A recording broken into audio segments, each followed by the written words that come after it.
Hi guys! Welcome to my YouTube vlog. For today's video, simple lang, magpo-Pokify review tayo. Another vlog. So, ano pa hinihintay natin? Let's go! So right now, nandito yung barko namin sa may Saipan. Awan ng Diyos, nakarating kami na maayos from Japan to Guam and Saipan. So at the moment, ayun, may wifi na kami. Salamat sa Starlink. Pero ano kami, by oras ang labanan. So may ibabalita ako. Did you know that Pokify is now concluded sa Guam? Yep, I'm using my Pokify right now for almost 3 years. Still parang bago. Malakas kahit saan ka pumunta.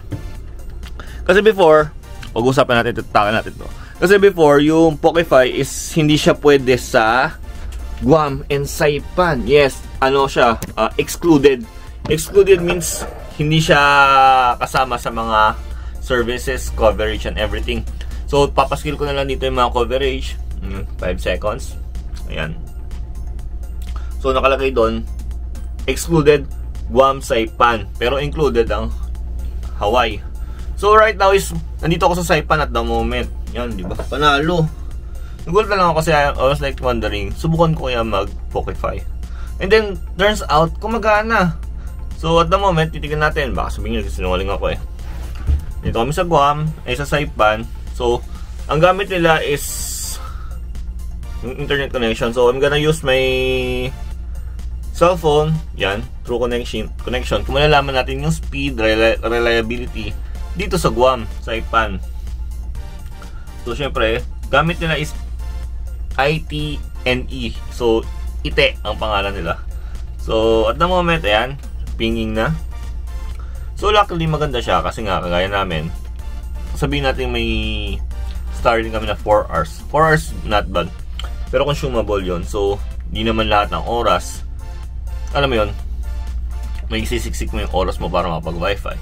Good thing is, meron akong ganito. Meron akong options, diba? So, ayun, meron akong result.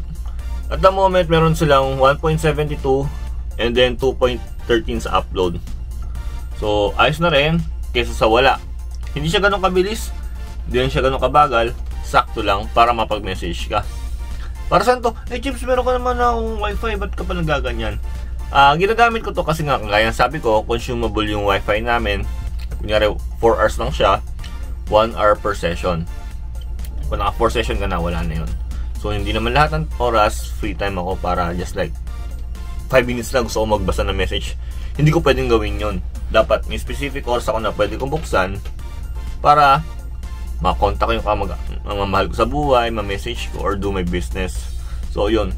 So, maganda rin naman talaga may backup na wifi kasi nga, syempre, magagamit mo yun. Kasi nga, nakikita ko ngayon at the moment, marami nagbibenta sa mga Facebook group ng Pokify nila. Kasi nga, dahilan, may Starlink na sila. Pero ayun nga, not all situation are the same.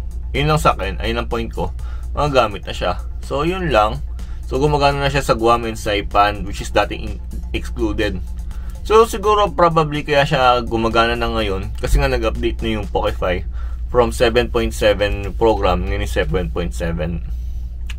Ano na, from 7.6 naging 7.7 na. So, maganda yung, very good ang ginawa nila. Mas marami ng option. Sana yung mga iba pang bansa na, na blind spot na hindi sakop ng program nila is masakop na rin. So, yun lang. So, mag-world cruise kami. Susubukan ko siya sa buong mundo. Literal na world cruise. So, magagamit ko if may mga buong lugar gumagana or not. So, yun lang. Ayun lang at the moment ang update sa buhay. So, if you do like this kind of video, please do like and subscribe my YouTube channel. Maraming salamat sa uulitin skirt.